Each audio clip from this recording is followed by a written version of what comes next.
ప్రభు అయిన యేసుక్రీస్తు నామములో మీ అందరికీ కూడా హృదయపూర్వక వందనాలు తెలియపరుస్తూ ఉన్నాను. గడిచినటువంటి దినములలో దేవుడి యొక్క కాపుదలలో మనల్ని మన కుటుంబాలని క్షేమంగా ఉంచి మరలా తిరిగి దేవుని సన్నిధిలో నిలవబెట్టి నడిపిస్తున్నటువంటి దేవునికే మహిమ కలుగును గాక. హల్లెలూయా, హల్లెలూయా. కొద్ది మాటల్లో దేవుని మాటలని జ్ఞాపకం చేసుకుందాం. కీర్తనలు రాసినటువంటి భాగం 19వ అధ్యాయము 12వ వచనం చదువుకుందాం. తన పొరపాటులను కనుగొనగలవాడు ఎవడు? నేను రహస్యముగా చేసిన తప్పులు క్షమించి నన్ను నిర్దోషిగా తీర్చుము. భక్తుడైనటువంటి దావీదు తన యొక్క జీవితంలో తాను చేసినటువంటి పొరపాట్లు, తాను చేసినటువంటి తప్పిదాలు జ్ఞాపకం చేసుకుంటూ తన జీవితం గురించి చెప్పుకుంటా ఉన్నాడు. ఏమంటా ఉన్నాడు ఇక్కడ? తన పొరపాటును కనుగొనగలవాడు ఎవడు? చాలండి. దావీదు కనుక ఇది తప్పు అని కనుక తెలుసుకుని ఉంటే తప్పు చేసేవాడు కాదేమో. తప్పు చేసే ముందు అది మనకు తెలియకుండానే కొన్నిసార్లు పొరపాటుగా చేసేటువంటి తప్పిదాలను బట్టి దావీదు అంటున్నటువంటి మాట ఏమిటంటే, తన పొరపాటులను కనుగొనగలవాడు ఎవడు? ఎవరు కనుగొనగలరు? మనం అనుకుంటున్నాం మనం వెళ్తున్నటువంటి మార్గం కరెక్టే అనుకుంటా ఉన్నాం. మనం వెళ్ళే మార్గం మనకి కరెక్ట్ గానే ఉంటుంది. దావీదు యొక్క జీవితంలో కూడా దావీదు అనుకున్నాడు, నేను చేసేదే కరెక్ట్ అనుకున్నాడు, నేను చేసేదే రైట్ అనుకున్నాడు.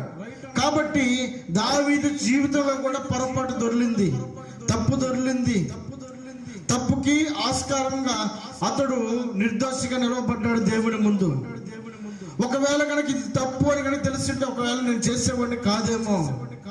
కాబట్టి ఆ తప్పును నేను కనుగొనలేకపోయాను కనుక దావీదు అంటున్న మాట ఏమిటంటే, తన పొరపాటును కనుగొనగలవాడు ఎవడు? ఎవరు కనుగొనరు? ఎవరు కనుగొనలేరు. నేను చేసేది కరెక్ట్ అంట, నీకేం తెలియదు, నువ్వు కామ్గుండు, నేను చేసేదే కరెక్ట్ అని అంటా ఉంటా.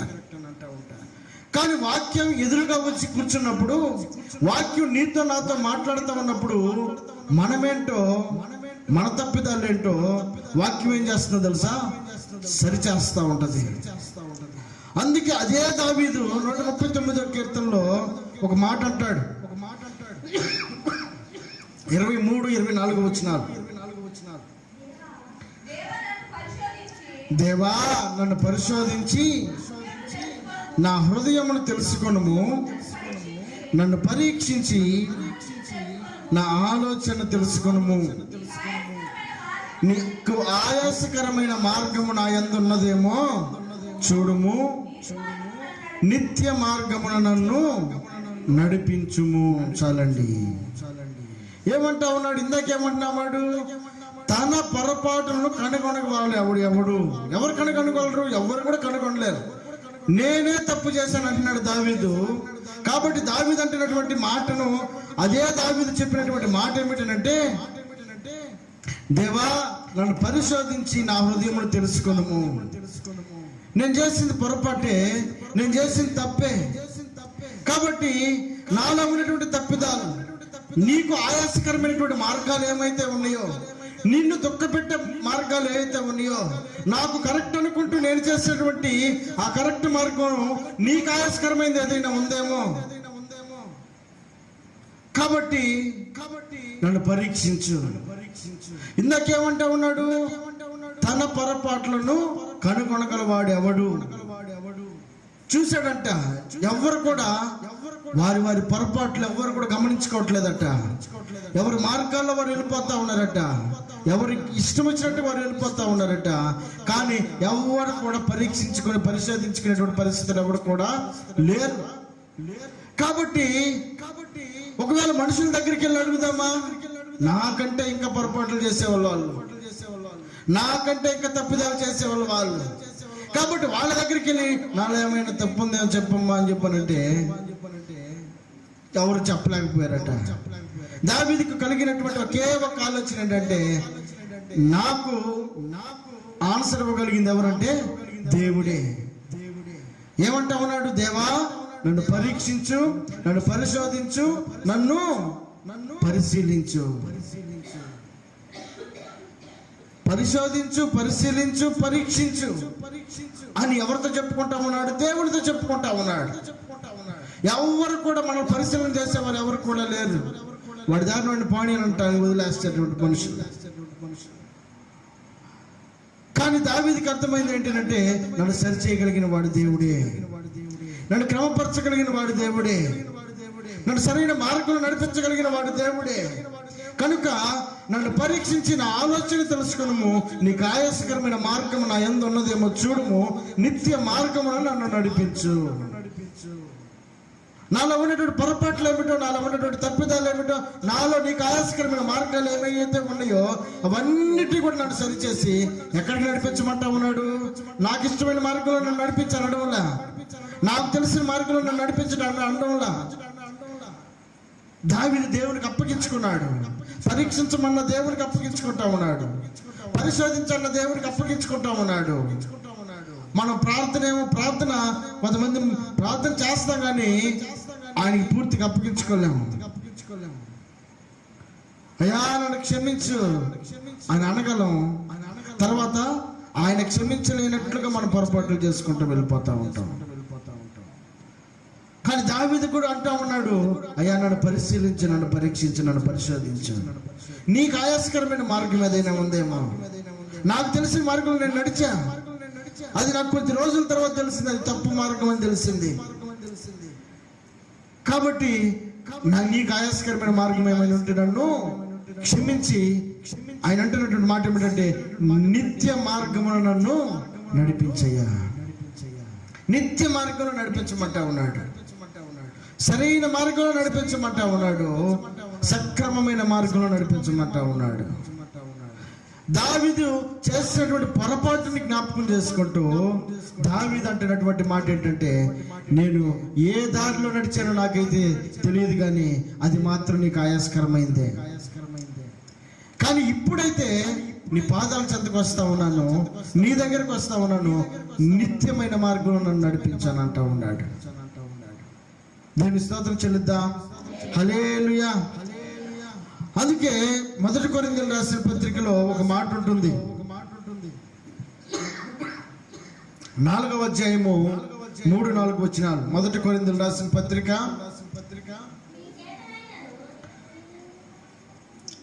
4వ అధ్యాయం 3-4 వచనాలు. నీ చేతనైనను ఏ మనిషిని చేతనైనను నేను విమర్శింపబడుట నాకు మిక్కిలి అల్పమైన సంగతి. నన్ను నేనే విమర్శించుకొనను, నా యందు నాకు ఏ దోషం కూడా కానరాదు. అయినను ఇందువలన నీతిమంతుడుగా ఎంచబడను. నన్ను విమర్శించువాడు ప్రభువే. దేవుని స్తోత్రం చెల్లిద్దాం. హల్లెలూయా. పౌలు అంటున్నటువంటి మాట ఏమిటి అని ఆలోచన చేసినప్పుడు, మీ చేతనైనను ఏ మనిషిని చేతనైనను నేను విమర్శింపబట్టు నాకు మిక్కిలి అల్పమైన సంగతి, చిన్న సంగతి. నువ్వు పొరపాటు చేస్తున్నావు, నువ్వు తప్పు చేస్తున్నావు అని ప్రజలు అనేటువంటి మాటలు అయితే ఉన్నాయో అవి చిన్న చిన్న బట్ట పౌలు దృష్టిలో. కానీ విమర్శించాల్సినటువంటి ఏ వ్యక్తి ద్వారా విమర్శింపబడాలి? దేవుని చేత విమర్శింపబడాలి. మనుషులు అనేటువంటి మాటలు కాదు, కానీ దేవుని చేత విమర్శింపబడితే అది నాకు మేలైనది అని అంటా ఉన్నాడు పౌలు. చదివితే, నేను విమర్శింపబట్ట నాకు మిక్కిలి అల్పమైన సంగతి, నన్ను నేనే విమర్శించుకొనను. నన్ను నేను విమర్శించుకుంటానా? చంద్రబాబు నువ్వు తప్పు చేస్తున్నావు అని చెప్పి నన్ను నేను అనుకుంటానా? లేదు, నువ్వు కరెక్ట్ చేస్తున్నావు, వెళ్ళిపోవాలని చెప్పని నా హృదయం ఏమంటుంది? నన్ను ప్రోత్సహిస్తుంది. అది తప్పు మార్గమైనా కూడా నీదే కరెక్ట్, నువ్వు ఇటే వెళ్ళు అని నా అంతరాత్మ నన్ను ప్రోత్సహిస్తుంది.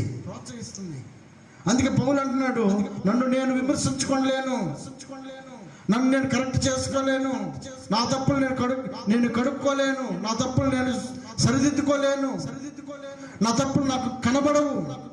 కాబట్టి నన్ను నేను ఎట్లా కూడా విమర్శించుకోలేను. కనుక అక్కడ అంటున్నటువంటి మాట ఏమంటే, నా యందు నాకు ఏ దోషమును కూడా కానరాదు. ఎప్పుడు? నన్ను నేను విమర్శించుకున్నప్పుడు, తప్పేదో రైట్ ఏదో నేను గ్రహించి నా మార్గంలో నాకు ఇష్టం వచ్చిన మార్గంలో నేను నడిచేటప్పుడు నాలో ఏ దోషం కూడా కనబడదట, నాలో ఏ పొరపాటు కూడా కనబడదట. నాది నాకే కరెక్ట్ గా నేను అడుగు వేస్తా ఉంటా. దావీదు కూడా అట్లాగే అనుకున్నాడు, నువ్వు చేసేదే కరెక్ట్ అనుకున్నాడు. బెత్షెబాతో తప్పు చేసినప్పుడు ఎవరు కూడా విమర్శించే మనుషులు ఎవరు కూడా లేరు.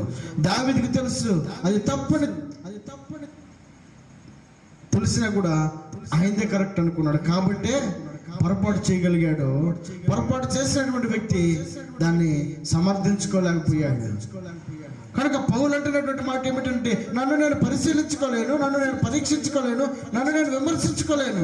ఎందుకనంటే నా యందు ఏ దోషం కూడా కానరాదు, ఏ తప్పు కూడా నాకు కనబడదు, ఏ పొరపాటు కూడా నాకు కనబడదు. కనుక అయినను ఇందువలన నీతిమంతుడిగా నేను ఎంచబడను. అయినను ఎందువలన నన్ను నేను విమర్శించుకుంటే, నాకు నేనే చెప్పుకుంటే ఏ మాత్రం కూడా నేను సరైన మార్గంలో నడవలేను. కాబట్టి ఏం కోరుకుంటా ఉన్నాడు? నేను నీతిమంతుడిగా ఎంచబడలేకపోతా ఉన్నాను, నన్ను నేను విమర్శించుకున్నందువలన. కాబట్టి నన్ను విమర్శించేవాడు ప్రభువే. దీని స్తోత్రం చెల్లిద్దాం. ఎలా విమర్శించగలడు ప్రభు? ఎలా విమర్శించగలడు? ఎలా సరైన మార్గంలో నడిపించగలడు అనంటే, ఇప్పుడు మీ ఎదుట సేవకుని నిలవబెట్టి పరిశుద్ధ గ్రంథంలో ఉన్నటువంటి మాటలు ఏదైతే మనకి బోధింపబడతా ఉన్నాయో, ఏదైతే మనకు వినిపిస్తా ఉన్నాడో దానికి పౌలు లొంగిపోయాడు, దానికి లోపడ్డాడు. పౌలు బయట కూర్చొని నాదే కరెక్ట్ అని చెప్పి అనుకోవాలా. పౌలు దేవుని వాక్యం దగ్గరికి వచ్చి దేవుని వాక్యానికి అప్పగించుకున్నాడు. నాలో పొరపాటు ఏంటో, నాలో ఉన్నటువంటి తప్పు ఏమిటో, నాలో ఉన్నటువంటి దేవునికి అయిష్టమైనటువంటి మార్గం ఏంటో ఎక్కడ తెలుస్తుందట? దేవుని దగ్గర తెలుస్తుందట. మనుషులు కరెక్ట్ చేయలేరు మనల్ని. నీదే కరెక్ట్ అని చెప్పని ప్రోత్సహించే మనుషులు నిన్ను కరెక్ట్ చేయలేరు. మనల్ని కరెక్ట్ చేయగలిగిన వాడు, మన సరైన మార్గంలో నడిపించగలిగినటువంటి వాడు, మన సరిదిద్దగలిగినటువంటి వాడు, మనల్ని ఆశీర్వాదకరమైన మార్గంలో నడిపించగలిగినటువంటి వాడు ఎవరు అంటే ఆయన అంటాడు, ఏమంటాడు? నన్ను విమర్శించేవాడు ప్రభువే. దేవుడు విమర్శిస్తే మనం సరిచేయబడగలుగుతాం. దేవుడు సరిచేస్తే మనం క్రమపరచబడగలుగుతాం. దేవుడు క్రమపరిస్తే మన కుటుంబాలు ఆశీర్వాదకరంగా ఉండగలుగుతాయి. ఆయన వాక్యానికి కనుక మనం కనుక ప్రాధాన్యత ఇవ్వగలిగితే ఆ వాక్యం మనల్ని సరైన మార్గంలో నడిపిస్తుంది. 19వ కీర్తనలో ఒక మాట అంటాడు భక్తుడు. ఏమంటాడు? వాక్యాన్ని గురించి ఒక మాట అంటాడు. 19వ కీర్తన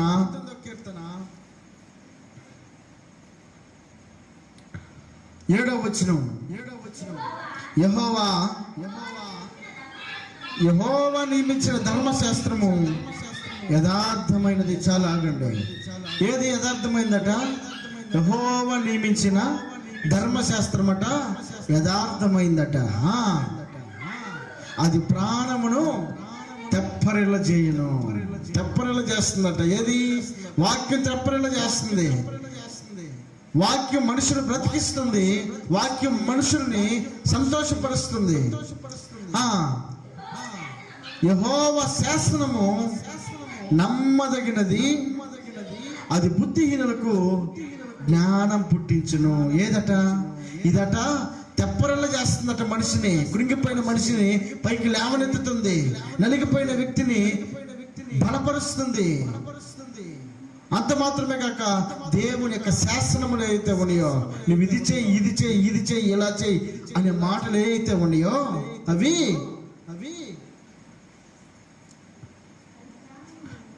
అది బుద్ధిహీనులకు జ్ఞానమును పుట్టించును. బుద్ధిహీనులకు జ్ఞానం పుట్టిస్తుందట. బుద్ధి లేనటువంటి వారికి, తెలిసి తెలియనటువంటి వారికి, క్రమమైన మార్గం ఏంటో ఎరగనటువంటి వారికి ఆ వాక్యం అట జ్ఞానాన్ని పుట్టిస్తుందట. ఓహో, ఇది కరెక్ట్, ఇది సరైన మార్గం, ఇది క్రమమైన మార్గం అనేది బుద్ధిహీనులకి జ్ఞానాన్ని పుట్టిస్తుందట. ఏది? దేవుని యొక్క వాక్యం. దేవుని వాక్యం ముందు నిలబడినటువంటి నీవు నేను, మనం అందరినీ కూడా మందే కరెక్ట్ అనుకుంటే అది ఏ మాత్రం కూడా సరైన మార్గంలో నడిపించదట. పౌలు అంటున్నాడు, నీ వాక్యమే నన్ను సరైన మార్గంలో నడిపిస్తుంది. నువ్వు విమర్శిస్తేనే నేను క్రమంగమైన మార్గంలో నడవగలుగుతాను అంటున్నాడు భక్తుడైనటువంటి పౌలు. ఆయన దేవునికి అప్పగించుకోవడానికి, ఆయన అప్పగించుకున్నటువంటి దేనికి అప్పగించుకున్నాడు? వాక్యానికి అప్పగించుకున్నాడు. వాక్యమైన దేవునికి అప్పగించుకున్నాడు. ఆ వాక్యం ఏం చేస్తుందో తెలుసా? నీ ప్రాణాన్ని తెప్పరిల్లా చేస్తుంది. రెండోది బుద్ధిహీనులకి జ్ఞానాన్ని ఇస్తుంది. తర్వాత 8వ వచనం, యెహోవా ఉపదేశములు నిర్దోషమైనవి, అవి హృదయమును సంతోషపరచును.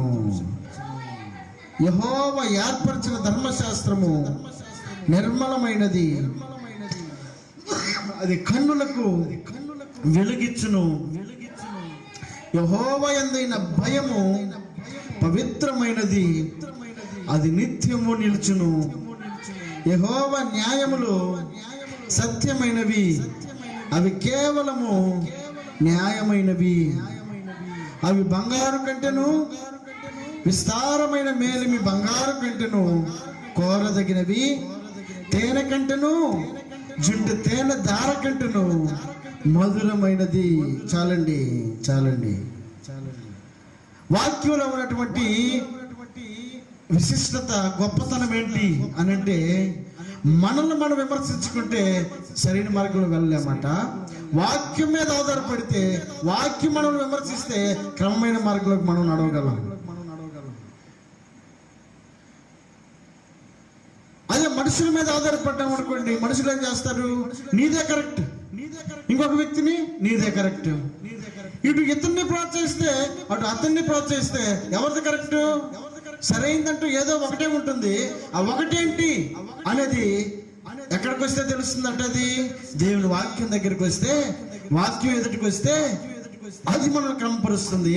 అందుకే పౌలు అంటున్నాడు, ఎవరి మీద ఆధారపడడంలా, లాస్ట్కి తన మీద తాను కూడా ఆధారపడడం లేదు, దేవునికే అప్పగించుకుంటా ఉన్నాడు. అయ్యా, నువ్వు నన్ను విమర్శిస్తే నేను క్రమపరచగలుగుతాను, నేను సరైన మార్గంలో నడవగలుగుతాను అని దేవుని వాక్యానికి అప్పగించుకున్నట్టు పౌలు సరైన మార్గంలో నడిచాడు. అనేక మందికి ఆదర్శంగా నిలబడగలిగాడు. కనుక దేవుని వాక్యము ఎంతో విలువైనది. కనుక ఒక వ్యక్తి ఇచ్చాడు, పరిశుద్ధ గ్రంథం దగ్గరకు వచ్చి తను విమర్శించుకుంటా ఉన్నాడు. తన మార్గం కరెక్ట్ అనుకోవడం లేదు, కానీ వాక్యం దగ్గరికి వచ్చి విమర్శించుకుంటా ఉన్నాడు. అయ్యా, నేను ఏది చేస్తే బాగుంటుంది అని వాక్యం దగ్గరికి వచ్చి అడుగుతా ఉన్నాడు. చదువుదాం మాట. మత్తయి రాసిన చోట 19వ అధ్యాయం 16వ వచనం నుండి,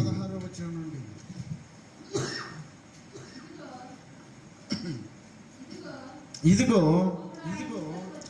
ఒకడు ఆయన యొద్దకు వచ్చి, బోధకుడా, నిత్య జీవము పొందుటకు నేను ఏ మంచి కార్యము చేయవలనని అడిగాను. అందుకు ఆయన, మంచి కార్యముల గురించి నన్ను ఎందుకు అడుగుచున్నావు? మంచి వాడొక్కడే, నీవు జీవంలో ప్రవేశింపకూడని ఎడల ఆజ్ఞలను గైకొనమని చెప్పాను. అతడు ఏ ఆజ్ఞలని అడుగగా, యేసు, నరహత్య చేయవద్దు, వ్యభిచరింపవద్దు, దొంగిలవద్దు, అబద్ధ సాక్ష్యం పలకవద్దు, తల్లిదండ్రులను సన్మానించుము, నిన్ను వలె నీ పొరుగు వారిని ప్రేమించువలను అనునవియే. అందుకు ఆ యవనుడు, ఇవన్నీ నేను అనుసరించి ఉన్నాను, ఇంకను నాకు కొదువ ఏమని అడిగెను. అందుకు యేసు, నీవు పరిపూర్ణ అగుటకు కోరిన ఎడలా పోయి నీ ఆస్తిని అమ్మి పేదలకిమ్ము, అప్పుడు పరలోకమందు నీకు ధనము కలుగును, నీవు వచ్చి నన్ను వెంబడింపమని అతనితో చెప్పాను. అయితే ఆ యవనుడు మిగులు ఆస్తి గలవాడు కనుక ఆ మాట విని వ్యసనపడుచు వెళ్ళిపోయాడు. దేవుని దగ్గరికి వచ్చాడు విమర్శించమని. ఏది కరెక్ట్ చెప్పయ్యా అని చెప్పని వచ్చాడు. ఏమన్నాడు ఫస్ట్ మాటలో? ఇదిగో ఒకడు ఆయన యొద్దకు వచ్చి బోధకుడా, నిత్య జీవం పొందుటకు నేను ఏ మంచి కార్యం చేయవలనని అడిగాను. ఎవరిని అడిగాడు? దేవుణ్ణి అడిగాడు. దేవుడి దగ్గరికి వచ్చి తన తప్పిదాలని తనని సరైన మార్గంలో నడిపించమని ఆ యవ్వనుడు వచ్చి తనంతట తానే వచ్చాడు. వచ్చి ఏదో చేద్దామన్నట్టుగా వచ్చాడు. వచ్చిన తర్వాత ఆయన చెప్పిన మాట ఏంటో తెలుసా? నీవు నరహత్య చేయవద్దు, వ్యభిచరింపవద్దు, లేకపోతే ఇట్లా రకరకాలైనటువంటి మాటలన్నీ కూడా ఆయన ఆజ్ఞలన్నీ కూడా చెప్పాడు ఆ యవనుడికి. ఓకే రైట్, వీటన్నిట్లో కూడా నేను పాస్ అయిపోయా, అన్ని కూడా నేను చేస్తానే ఉన్నానయ్యా, ఇంకా ఏం చేయాలి నేను అని అంటే, అట్లయితే నీ దగ్గర ఉన్న ఆస్తిని తీసుకెళ్ళి పేదలకి ఇవ్వు అని అన్నాడు. లేదో తాను విమర్శించమని దేవుని దగ్గరికి వచ్చాడు, కానీ ఆ మాట స్వీకరించలేకపోయాడు.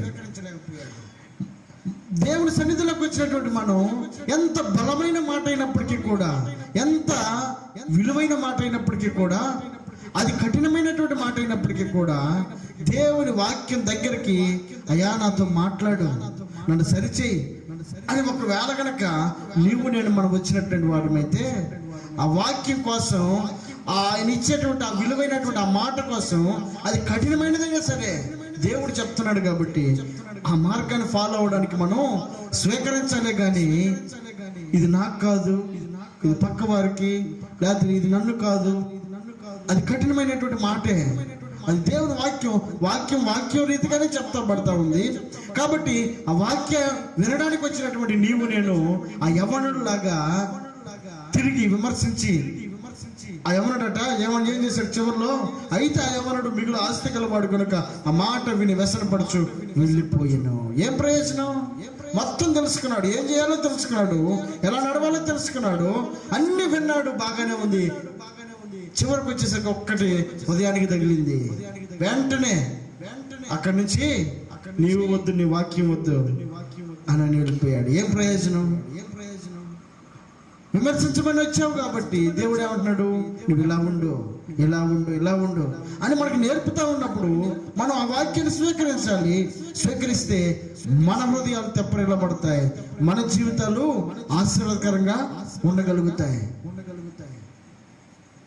దేవుని స్తోత్రం చెల్లిద్దా. కనుక ఆ యవ్వనుడు వచ్చాడు, కానీ అన్ని తెలుసుకొని చివరిలో ఏం చేశాడు తెలుసా? దేవుని యొక్క వాక్యానికి లోబడలేకపోయాడు. ఏ ప్రయోజనం లేదు. నిత్య జీవం కావాలని వచ్చాడు, బాగానే ఉంది. టార్గెట్ అక్కడ ఉంది, ఆలోచన బాగానే ఉంది. ఈ ఒక్కటి చిన్న చెయ్యయ్యా అని చెప్పను, కానీ దీనికి భయపడి దాన్ని వదిలేసుకున్నాడట.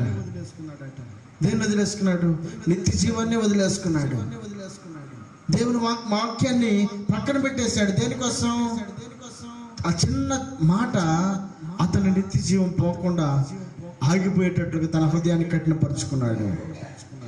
కనుక నిత్య జీవం కోసం కనుక మనం కనుక ఇక్కడ కూర్చున్నటువంటి వారం అయితే మనం ఏమైతే క్రమపరచబడాలో, ఏవైతే సరిచేయబడాలో, ఏవైతే మన కుటుంబాలకు ఆశీర్వాదకరమో, ఏదైతే మన జీవితాలకు ఆశీర్వాదకరమో అవి దేవుడు వాక్య రూపంలో మనతో మాట్లాడుతూ ఉన్నప్పుడు ఆ వాక్యానికి లోబడినటువంటి నీవు నేను మనం ఆ యవ్వనులాగా వ్యసనపడిచి వెళ్ళిపోవడం కాదు, కానీ దానికి లోబడి దాన్ని స్వీకరించి మనం గనక ఆయన పాదాల చెంతకు రాగలిగినప్పుడు, అందుకే పౌలు అంటున్నట్టు మాట ఏంటి తెలుసా? నువ్వు విమర్శించయ్యా. మనుషులు విమర్శిస్తే వాళ్ళ తప్పులు ఉంటాయి, వాళ్ళు పొరపాట్లు పెట్టుకొని పక్క వాళ్ళని విమర్శిస్తూ ఉంటారు. కానీ నువ్వు విమర్శిస్తే నువ్వు పరిశుద్ధుడు గనక మేము కూడా పరిశుద్ధంగా ఉండాలని కోరుకునేవాడు గనక నువ్వు విమర్శిస్తే మేము క్రమమైనటువంటి మార్గంలో నడవగలుగుతాం. అందుకే దావీదు అంటా ఉన్నాడు, దావీదు అందరిని చూశాడు, ఎవరి దగ్గరికి వెళ్ళలేకపోయాడు. దేవుని దగ్గరికి వచ్చి అంటా ఉన్నటువంటి మాట ఏంటి? ఏమంటాడు? 139వ కీర్తన, దేవా నన్ను పరిశోధించి నా హృదయాన్ని తెలుసుకో, నన్ను పరీక్షించి నా ఆలోచన తెలుసుకో, నీకు ఆయాసకరమైన మార్గం ఏమైనా ఉన్నదేమో చూడుము, నిత్య మార్గమును నన్ను నడిపించు, నిత్యమైన మార్గంలో నన్ను నడిపించు. దావీదు యొక్క కోరిక నిత్య మార్గం. దేవునితో ఉండాలనేటువంటిది దావీదు యొక్క ఆశ కనుక వెనకున్నటువంటిని కూడా ఆయాస్కరమైన మార్గాలుగా ఎంచుకుని వాటన్నిటి పక్కకి నెట్టేస్తా ఉన్నాడు. దేవునికి అప్పగించుకుంటా ఉన్నాడు తను తాను. కనుక నీవు నేను మన గనక నిత్య రాజ్యమే గనక మన ఆలోచన ఉన్నప్పుడు, మన దేవుడు ఈ లోకంలో ఉన్నప్పుడు మనల్ని నిత్య రాజ్యానికి వెళ్లకుండా చేసే ఆటంకపరిచేటువంటి ప్రతి అడ్డుగోడలను కూడా మనము వాటన్నిటి కూడా ఒక్కొక్కటి దేవునికి ఆయాస్కరమైన మార్గం, దేవుని వాక్యం ఎదురుగా వచ్చినప్పుడు మనం క్రమపరుస్తూ ఉన్నప్పుడు వాటికి లోబడి మనం కనుక సరి చేసుకోగలిగినప్పుడు మనం ఏదైతే ఆలోచన చేస్తా ఉన్నామో, దేనికోసం అయితే ప్రయాసపడతా ఉన్నామో, దేనికోసం అయితే మనం ఎదురు చూస్తా ఉన్నామో దాన్ని పొందుకోవడానికి అనుకూలంగా నిలబడగలుగుతాం.